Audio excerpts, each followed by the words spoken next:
रात के करीब 1 बजे थे। आधी रात का वो समय, साथ ही हल्की बूंदाबूंदी देखकर लग रहा था कि जोरों की बारिश होने वाली है। शहर की सुनसान सड़क पर एक ऑटो चलता हुआ दिखाई दे रहा था।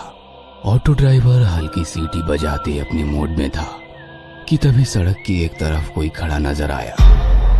ऑटो नजदीक ले जाते हुए ऑटो ड्राइवर ने पूछा, कहाँ जाना है? अगली नुक्कड़ पर। और वो महिला ऑटो में सवार हो गई और कुछ ही देर में उनकी ऑटो दोबारा उस सुनसान सड़क पर चलने लगी। ऑटो में बैठे उस औरत का पल्लू धीरे धीरे रिक्शे से बाहर जाते हवा में लहराने लगा।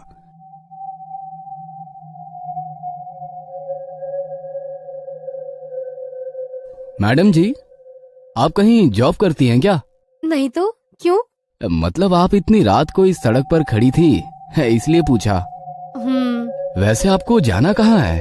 आगे नुक्कड़ पर जो पीला बंगला है ना, मैं वहीं रहती हूँ।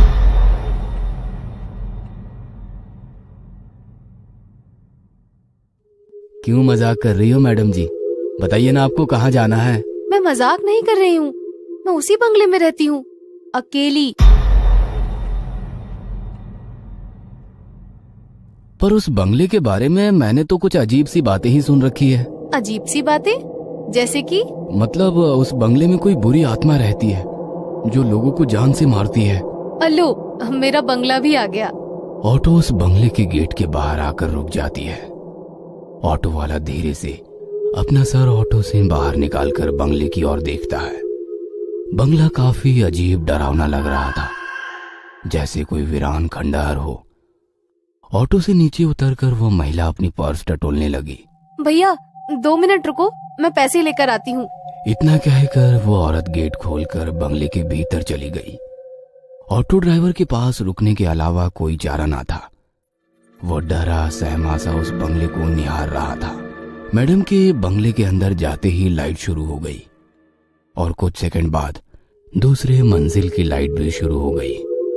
उस औरत ने खिड़की का पर्दा सरकाया और ऑटो वाले से कहा, भैया 500 का छुट्टा है ना? उसकी आवाज सुनकर ऑटो ड्राइवर ने कहा, जी हाँ मैडम जी, छुट्टा है मेरे पास। इतना कहकर ऑटो ड्राइवर अपने पॉकेट में से छुट्टे पैसे निकालकर गिनने लगा कि तभी उस औरत का हाथ उसके सामने आ गया, जिसमें 500 रुपए थे।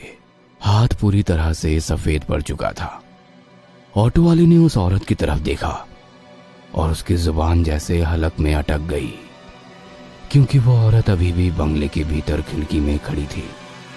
उसका लंबा हाथ बंगले से निकलकर उस ऑटो ड्राइवर के पास पहुंच चुका था। उस औरत की लाल आंखें उसे लगातार घूरे जा रही थी। उसका डरावना रूप देखकर ऑटो ड्राइवर ने झट से ऑटो स्टार्ट की और बिना पीछे मुड़े तेजी से निकल गया। अरे, फिर उस ऑटो ड्राइवर का क्या हुआ? क्या होना था? ऐसा खौफनाक दृश्य देखकर अगले 8 दिन तक बुखार से घर के बिस्तर पर पड़ा रहा। ये घटना